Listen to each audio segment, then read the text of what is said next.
CBC Saskatchewan continues to bring you stories from our series Called to Action, Stories of Reconciliation. Today we're joined by a Métis lawyer who produces a podcast called The Trauma-Informed Lawyer. Myrna McCallum grew up in Green Lake, Saskatchewan and now practices law in BC. Thanks for joining us. Happy to be here. So what does it mean to be a trauma-informed lawyer? In my experience, it means a lot of things. One, it means that you can identify trauma when it shows up in communication, behavior, memory.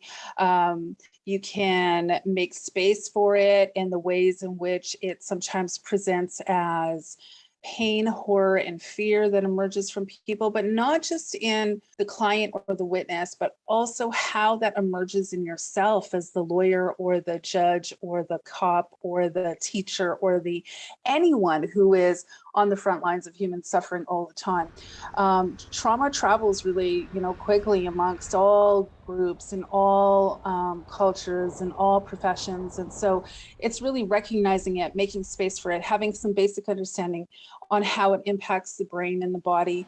And then also having the skill set to make a lot of space for that by checking your ego, utilizing empathy, recognizing the value of bringing humility into relationships, saying the thing that a lot of lawyers dread to say, which is, I don't know. About any specific topic, and then also understanding how bias and cultural differences are really critical to doing no further harm when you're engaging with folks who are different from you or have a very different lived experience. And then finally, understanding how your mental health can be impacted by your repeated exposure to a lot of trauma, but also how you can learn tremendous levels of resilience by working with people who overcome and adapt and show up and have courage to hold people accountable for their behavior. You also talk about trauma to people who work in the criminal justice system. At one point, did you realize that your work as a lawyer was having a traumatic impact on you? Oh my, probably when I started having nightmares. I was having nightmares.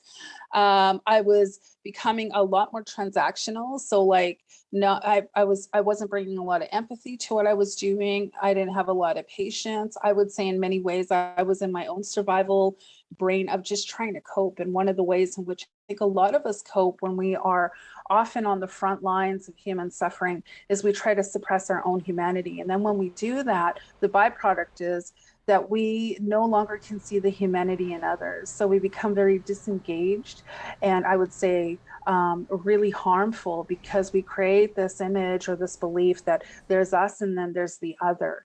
And whenever you have a divide, I think that creates significant space for doing harm to people. So I invite lawyers, judges, police officers, anyone who invites me in to talk with them to really build up a self-awareness practice. Figure out what kind of traumas do you bring to this workplace, because we all carry something with us. And like I said, trauma travels really well, and we don't compartmentalize as well as we like to think we do.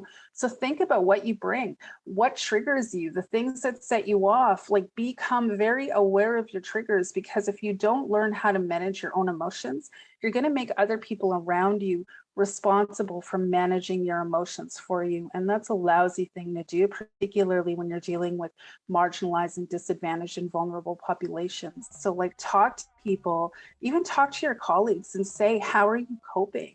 Because that acknowledges that we're all going through something. And just by asking someone, how are you coping? You're signaling, I see you and I want to hear from you. And in doing that, people feel less isolated in the work that we do, which is incredibly important, I think, right now, because a lot of us are experiencing isolation just by way of this pandemic. Myrna, thanks so much for your time today. Thanks for having me. Myrna McCallum is a Métis lawyer and podcast host originally from Treaty 6.